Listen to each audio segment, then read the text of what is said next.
This week I'm doing something a little bit different. I am making a log reindeer. I start by stripping off the branches and cut a large chunk for the reindeer body. For the head / nose, I'm tapering the front and chop a little bit off. By the way, I'm using a gifted Stihl garden pruner. You could use a handsaw. I use a straight edge to mark out where I'm going to drill holes for the legs. Securely mounted it to a workbench, then drilled holes on an angle with a flatwood drill bit, but these have got to be a fraction smaller than the branches we'll use.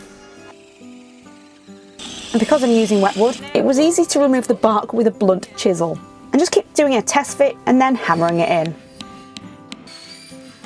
To secure every branch that I add, I screwed or nailed the joint on an angle.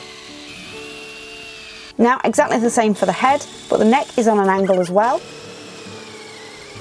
Hammer that in. And another screw. Now for the ears, more holes for more branches. I gave it a tail, again on an angle, then cut it short with a handsaw. By the way, obviously Christmas is around the corner, completely accidental, but you can grab my favourite t-shirt I'm wearing in my Teamwell shop link below. And some cute angled ears that are nailed in front of them. Okay, this is where it gets a bit sketchy.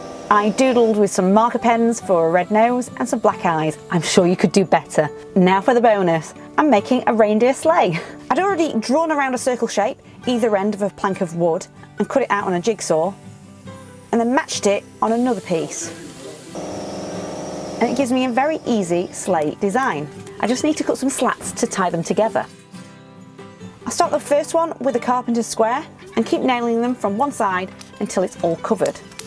Then line it all up with the other side, nail them down, although because it returns I needed to plane a little bit off, and a front bar to tie the reindeers to it. Now this was actually a request from my mum to go in a front garden, so I am staining it with wood preserve. Oh, and my dad cut this very funny bare naked centre. But tell me, is this something you'd have in your garden?